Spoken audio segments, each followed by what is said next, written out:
Le tribunal administratif du Québec vous enverra un avis de convocation qui précisera l'heure et le lieu de l'audience. Quand vous arrivez au tribunal, ce que je vais faire, c'est de vous aider à vous familiariser et je vais vous indiquer la salle où va se passer l'audience. Si vous avez des questions, n'hésitez pas, ça me fera plaisir de répondre. Il est important que vous soyez présent à l'audience devant le tribunal parce que c'est votre cause qui est entendue et si vous n'êtes pas là, le tribunal peut quand même rendre une décision sur votre contestation. Alors, si vous devez reporter votre audience, si vous avez des raisons hors de votre contrôle et que c'est justifiable, il est toujours possible de changer cette date. Il va falloir en faire la demande auprès du tribunal administratif. Pour l'audience, habillez-vous convenablement, ayez en main votre dossier et assurez-vous d'être à l'heure. Pendant l'audience, vous pouvez poser des questions au juge. Lorsque vous avez quelque chose à dire, adressez-lui directement la parole. Appelez-le « Monsieur le juge » ou « Madame la juge ». Dans une salle d'audience ici au tribunal, tout le monde est respectueux, donc vous n'avez pas besoin de vous inquiéter et les juges vont vous aider durant l'audience. Il y a des règles à respecter, mais le juge va faire en sorte que ça se passe dans les conditions les plus détendues possibles et simples possibles. Alors voici une salle d'audience type, comme celle où sera entendu votre recours. Au cours de l'audience, vous serez assis ici.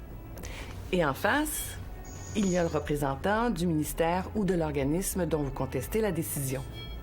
Ma place se trouve ici. C'est moi qui dirige l'audience. À mes côtés, un collègue qui est aussi juge participe à l'audience et à la prise de décision.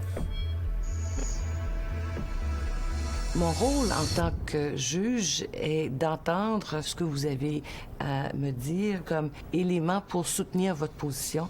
L'audience se déroule en suivant des étapes précises. Après une brève introduction faite par le juge, c'est la présentation de la preuve.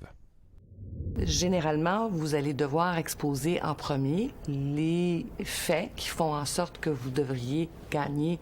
Vous allez témoigner et il est possible que le représentant du ministère ou de l'organisme vous pose des questions. Il est également possible que les juges qui sont là et qui entendent votre recours vous en posent également, de façon à ce que tout ce que vous avez à nous dire soit bel et bien dit.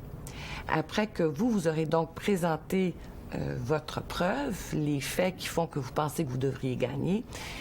Ce sera ensuite au tour des témoins, si vous avez fait venir des témoins, de s'exprimer en réponse aux questions que vous allez leur poser.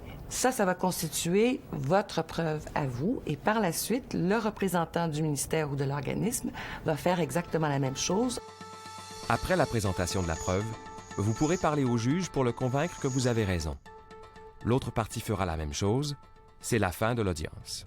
Les juges, généralement, vont se retirer pour prendre le dossier en délibéré, c'est-à-dire réfléchir sur les arguments que vous avez apportés le jour de l'audience pour éventuellement rendre une décision à l'intérieur d'un délai de 3 mois de la date à laquelle vous avez été entendu.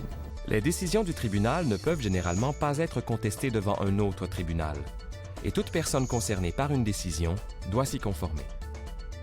La plupart des gens, je pense qu'ils sont bien contents de l'audience. Il arrive occasionnellement que les gens nous rappellent pour nous faire savoir que l'audience s'est très bien passée, que les juges ont été attentifs à leurs questions, qu'on a vraiment tenu compte de leurs arguments, puis que ça s'est fait dans le respect de part et d'autre. Pour en savoir plus, regardez les autres capsules vidéo ou consultez notre site Internet.